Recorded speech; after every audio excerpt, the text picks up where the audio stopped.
Good morning. I'm Dr. Bill Wyatt again, and I'm a general dentist that's done nothing but orthodontics for about the last 45 years. And I'm with the American Orthodontic Society, and I'm board certified in that. And I wanted to talk to you this morning some more about these Class 3 cases that we corrected non-surgically by removing the lower 6-year molars. And of course you got to have some lower wisdom teeth if you do this. So when you move things forward, you've got 2 teeth back there, and you can correct the Class 3 problem in many cases like this without doing the surgery. Now this is a young lady that I'm going to show you here, and she's got some other problems too. We had to go and separate the palate and do some other things. So it's an interesting case, and I'm going to try to share with you some things that we've learned over these years, and maybe make things a little easier for something that you might think of doing. This is the young lady's profile here, and she doesn't have too much of the vertical part of the facial structure's pretty good.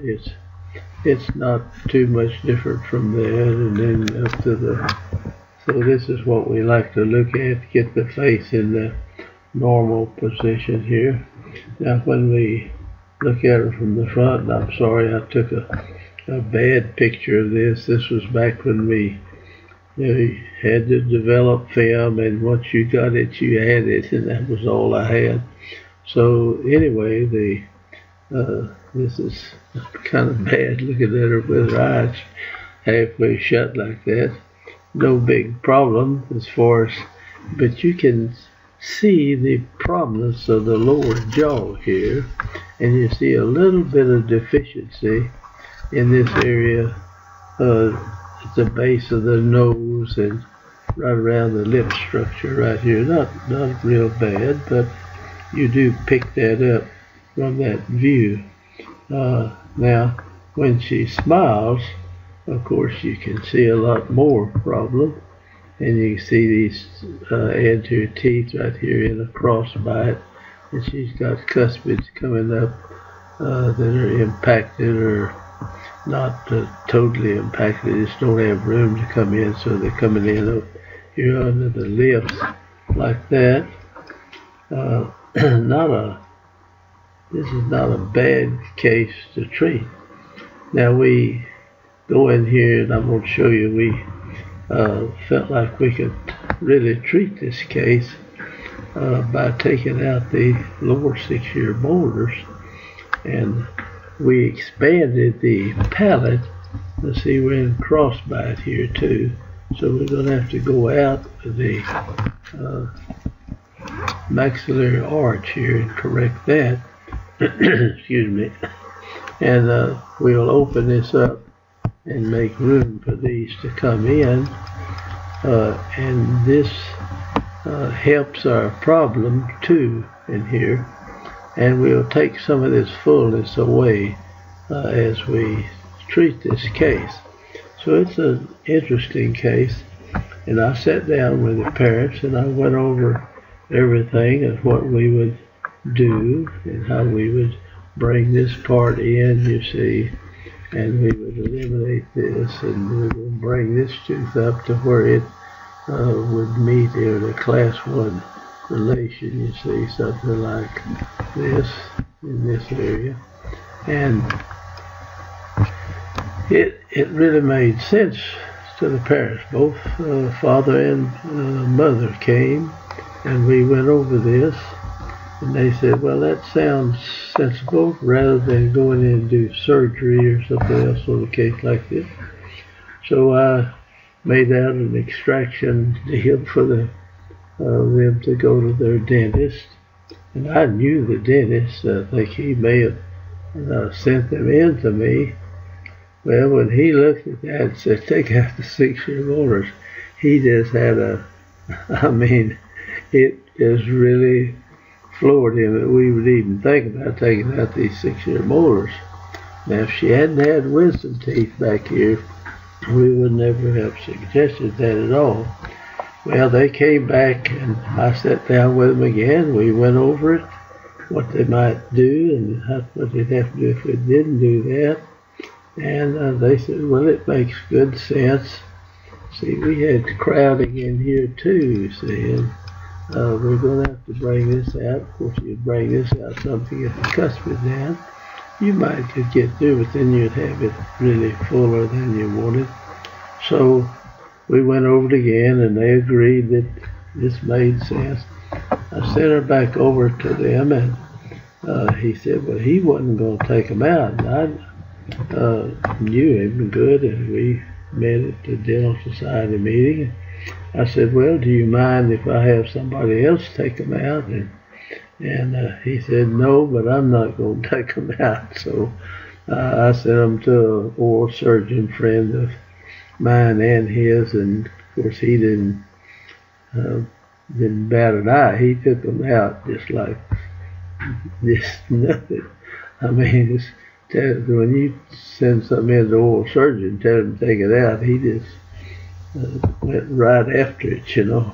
So we got the teeth out, but let me go through the thing here and not take too much time on it. And it worked out just beautifully well, and I kept asking him. I sent her back into him to clean them and check them every few months there while we were doing this, and I would ask him at the Dental Society meeting how things were coming along. I knew they were doing good. Anyway, don't take up too much of your time while we're doing this, but now I came in and we separated the palate and we moved these teeth out, and when we worked off of this, had these teeth in the separator, these teeth were banded like this, and we widened this, and that increased her airway and everything. And then we expanded these a little bit. We brought the cuspids down in. I think I've got a picture of that too, so we'll just show you that later on. Now on the bottom, we took these teeth out, you see, and we brought these teeth back. We just backed these up until we got this far enough, and you bring this up to class 1 and bring this back and finish filling that in. The mechanics of it make good sense, and it does. It's an excellent way to treat a lot of these class 3 cases. Now, here we are in the treatment. I think we've got our palatal separator in. Yeah, it's got the bands on these teeth. I like to band them so when these go out, they'll bring the roots out too. And when you bring the roots out, you separate or widen the airway, and that helps so much in getting people to breathe through their nose, and that helps a great deal. And then we brought these teeth forward. You see, we open this spring, bring this out, and let me go over it and show it to you. It worked out just really quite well, and we've done a lot of these cases by extracting the lower the lower 6-year molars. Okay. Now here we are, we just put an elastic chain, bringing the cuspid down a little bit. You could have pulled it from here, that would make a lot of difference. This is easy once you get the space for the tooth, it would come on in pretty easy. And we could have treated the class 3 problem by just doing that. Now this is the way we like to do palatal separator. I put a band on that tooth so it's rigid. Now these little old things where you put a bar down here and just push, it just kind of leans that molars here, and it just leans it out this direction and leaves the root over here. Sometimes it rotates, and the tip of the root will go over link one, and that even blocks more airway out. So when you're doing this, you want these roots out with the crowns. And when you first start cracking it apart, these will lean just a little bit for slack in this area. But then you hold them a while. If they've leaned, then you chew. The person is chewing on the lingual side. And if you stay in there a while, it'll bring the roots right out where the crowns are. And that's what you want. So you got to widen this airway right up above this area here to get it out.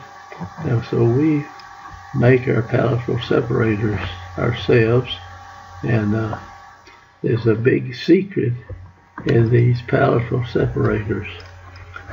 You make it, and you build them back in, and you keep it separated after you take these off, and you leave the space in between here where your spacers, and you fit this thing up in their mouth and just press it in as far as you can get it, and leave it for at least 1 week.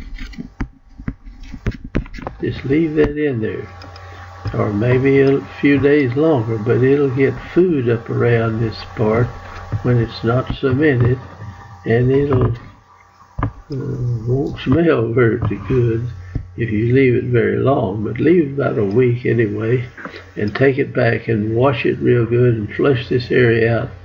But it will adjust these teeth to where you get it cleaned up now, put cement in it, and you can go all the way up and cement the bands on those teeth good. And that's the best way. That little trick there will leave it in, and it'll adjust these teeth to where this thing will go in real good. And then we went in and widened this thing out. This is before we get it widened out. Alright, now we've got, you take these teeth out, and preferably start this thing that day if you can. If you can get them over and get the teeth out, and then just come back to your office and have all the brackets and everything on except those teeth, and they're extracted. And now you start moving these teeth together that day. Don't wait a week or 2 or 3 for it to heal up, because this bone closes in, and then you've got to move this cortical bone. So this comes together real good when you do that. Now I'll show you how to put tip on them so that you bring the roots forward with the crown.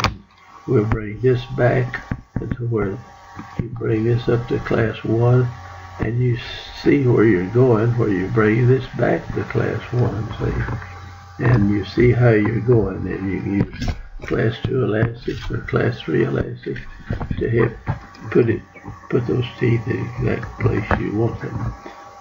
This is just pulling it together with elastic chain. I don't depend on it too much in doing this. Alright, here is the extraction. Now these are good 6-year molars, so a lot of people condemn you for doing this, but this is an excellent wisdom tooth also, and it's coming in. You just got to take a little chance. Now we'll bring this tooth right up in here and put it in there where it ought to be, and fill that in. So you can just watch this as we go. Excuse me. Alright. Now, here we are. We've got the separator in, and we're widening that out. We still haven't made the decision to, we haven't taken the teeth out anyway. And so, here we go. Alright, here now we take it out, and you can see. Now we got to bring this tooth up, and we got to have the roots as parallel as you can get them.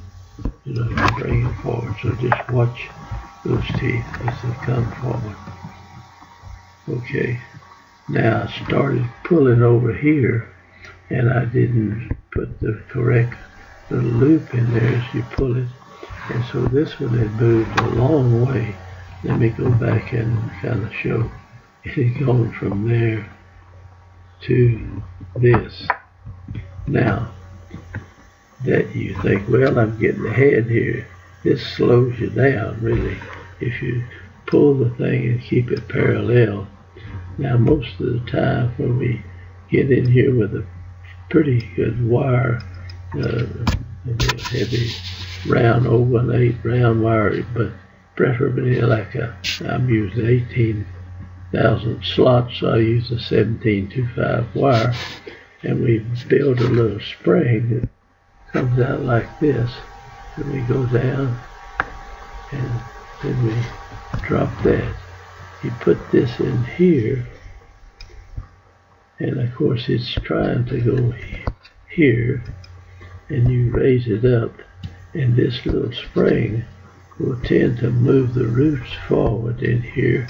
As it does, it rears this tooth up, and you accumulate the occlusion against this tooth right here and that spring, and you can end up with this tooth sitting right over in here where you want it, and the roots will be down under just like they are over here.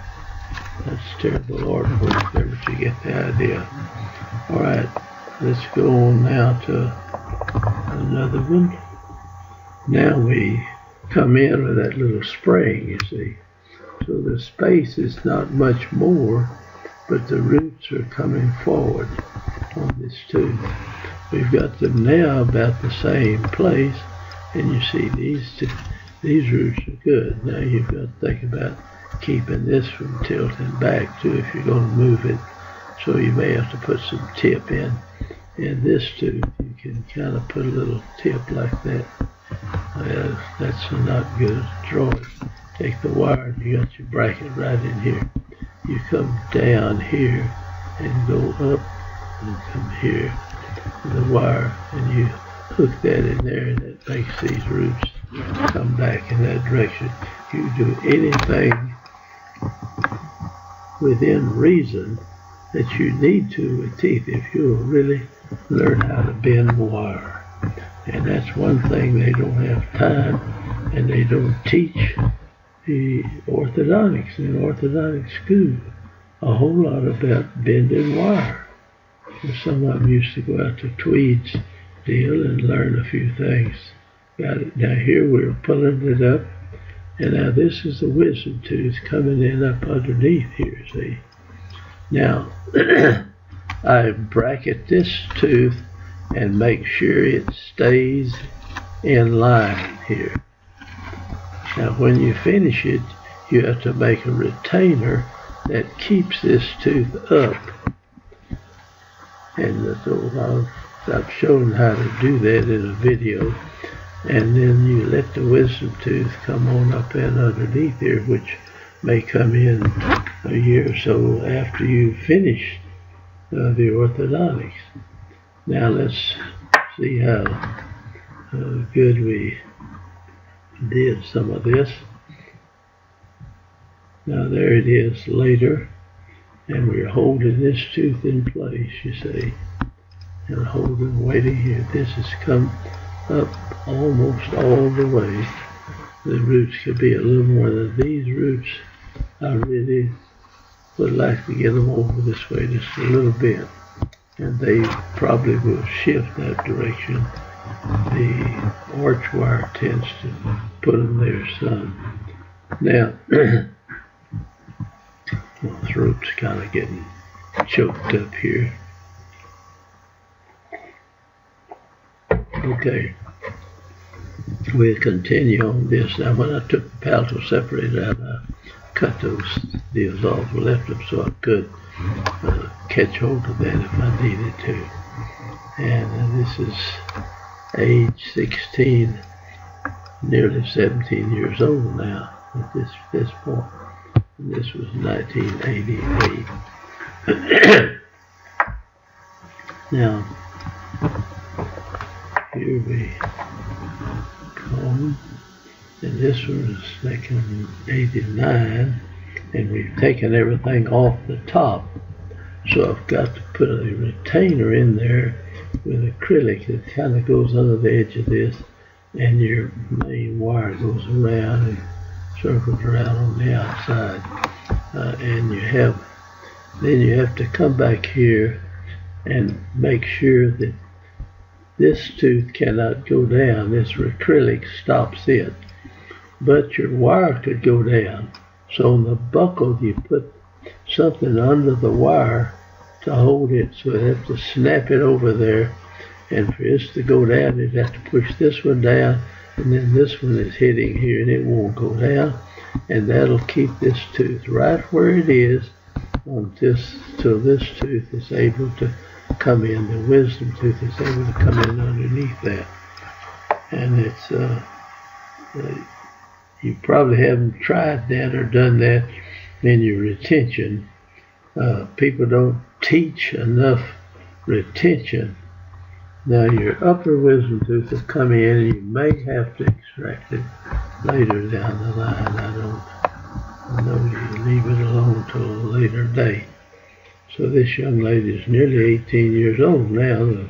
The wisdom teeth still haven't gotten in, so that's, you kind of like to watch them until the wisdom tooth makes it.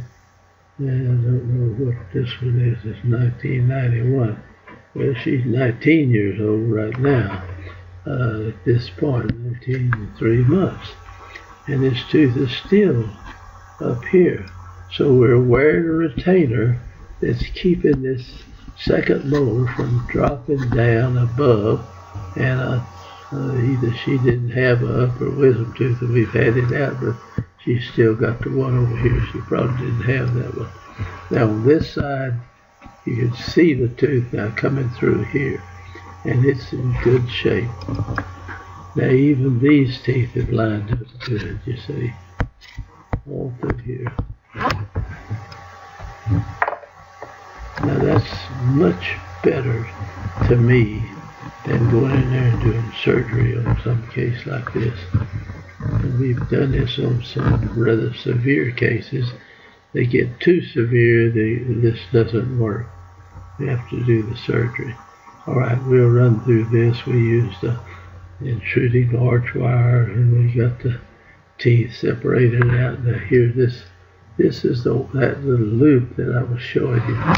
Now, I need to, for you to really know how to bend that loop. So I'm gonna make a little page here, and here's this tooth, you see.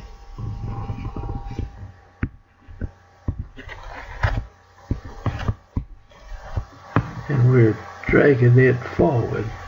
We got this deal on the side. Now this little loop is something you're coming around this way, the arch wire, you see, and you get about between, say the bicuspid would be something like this up here, and your arch wire's coming through the bracket of the bicuspid right there, and about halfway in here you come with your wire. The wire's going around this way, and you mark it where you're going to make this bend. And the bend, you go down and you circle back around, and now you come back up here and you activate it by pushing it here. Now when you put this in the slot here, your wire, of course, is going out here. Now as you bend that up, see that circle is like this. And when you straighten this, is headed here. When you straighten this out, that puts more pressure on this circle or the spring, and it works harder for you. Now if you think, well, I would hand a piece of wire to the dentist or whoever I would have in the seminar, and they were old dentists, and he said them to bend that loop, and invariably they'll come around here and just bend this like that, you see. Now this one, if you activate it down, you activate it and it loosens the spring, and you're trying to get the spring to tighten itself back up, but it just doesn't work 1/10 as good as if you make the loop this way. And now when I tighten it, when I activate it, in other words, straighten it out, then this loop will get tighter and it works harder for you. And that is a principle you need to get out in your wire bending exercise. That's what this thing right here would go down like that. And as I tie in that loop back in here to bring it too far, it brings the roots forward with it. And that's something that there's a lot of orthodontists don't know how to do that. Now, I'm not kicking orthodontists. There's a lot of people we had in GPs, pediatric dentists, and everything else. They need to learn that when you activate one of these loops, you should be tightening it when you activate it. And it's working for you, trying to loosen itself back up. Alright, here we're widening it out because I've cut the palatal separator off. But you see, these teeth are not leaned over. In other words, this is no higher than it was to start with. And so this tooth went over actually bodily. It just went out in this direction. And you've got a much wider nasal airway now than you had. And one of these little push bars on those teeth just that doesn't cut it. So learn how to do that. All right, here we are, and we're going through the case.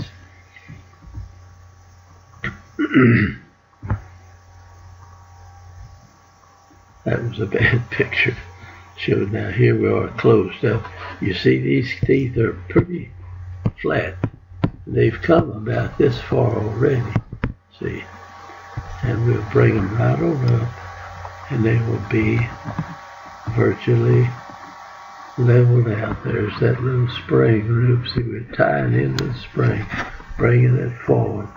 We'll pull this to where it's class 1, and we'll take this to where it comes right in underneath here.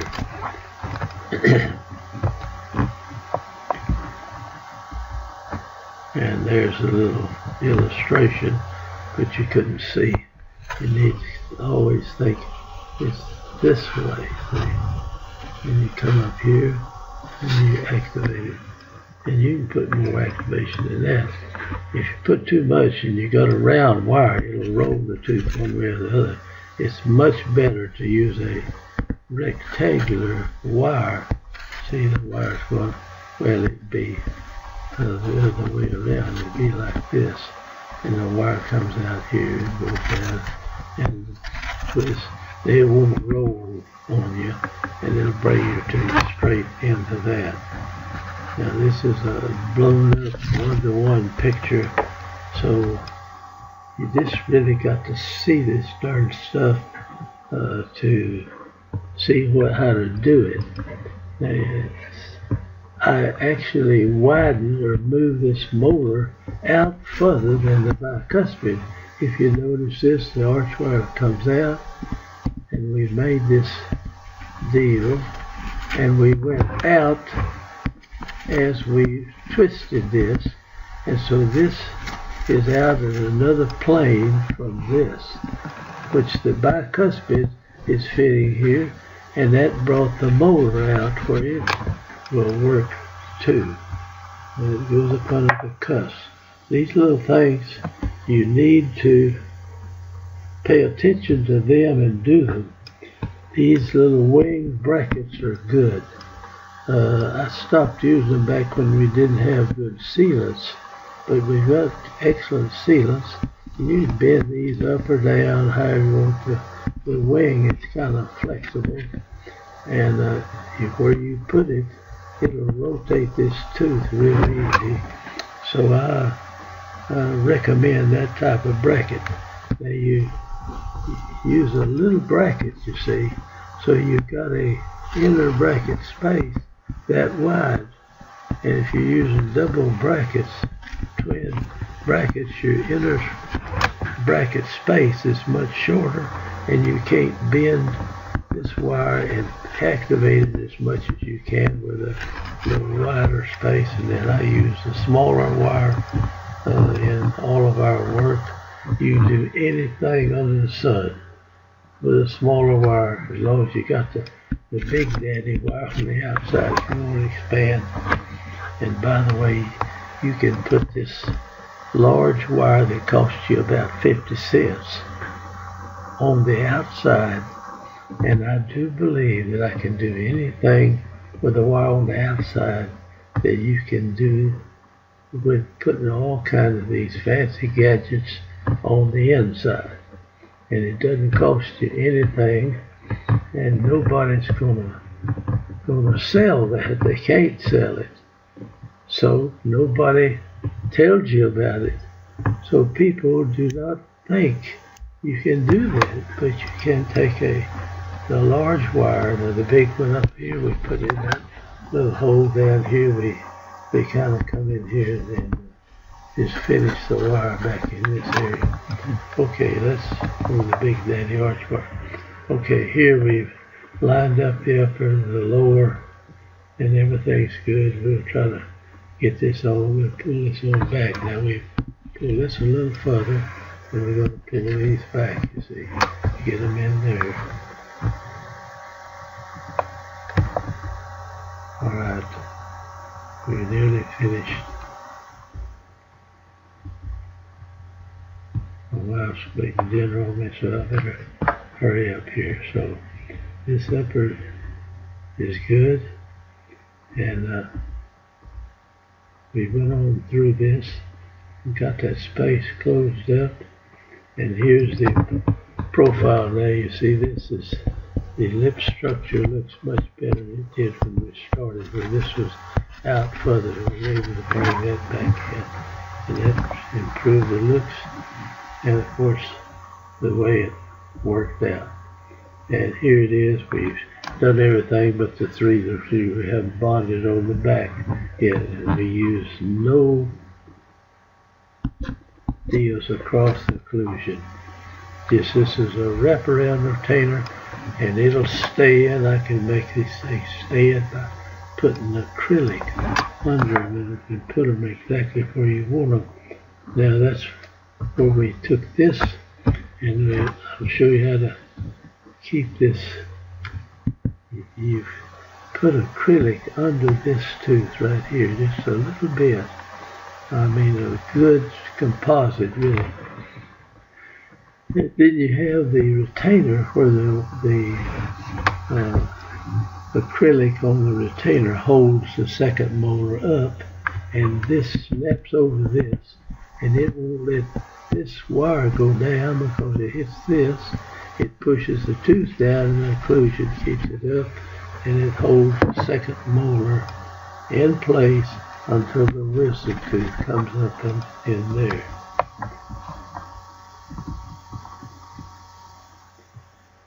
And there we are with that. Now, look careful here. You see this acrylic coming out here, and I'm going to lap it over the, let me go back to that. I lap the acrylic over this tooth, you see, to hold it in place. And then I'll put a little composite under this wire there. Same thing over here, and you saw that second molar up here, it stayed in place for maybe a year or two while you're waiting on this wisdom tooth to come up from underneath here to come in contact. When it gets up there in contact, you'll have to go in and trim that acrylic off. Now I think the last 91, I think there's a little bit of this tooth appearing right there, the wisdom tooth.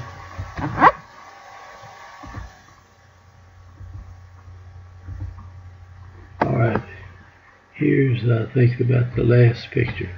These are second molars now, and this is a wisdom tooth. It's there, and this one is just about to pop through the tissue over here.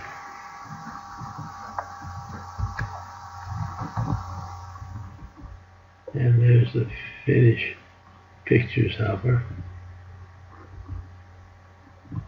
I don't know why that was in there, but that's the end of it.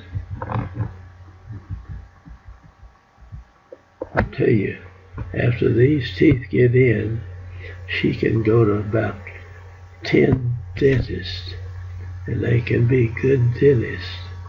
And if they don't know about this and don't have any records of it, they will not think that she's got wisdom. That this is a second molar and this is a wisdom tooth right there. Alright, hope you get to do this, and it is interesting to do, and you come out with a good facial appearance, and you've got the teeth lined up in a good class 1 relationship. So thank you for watching, and now I'll just go over here and stop this thing.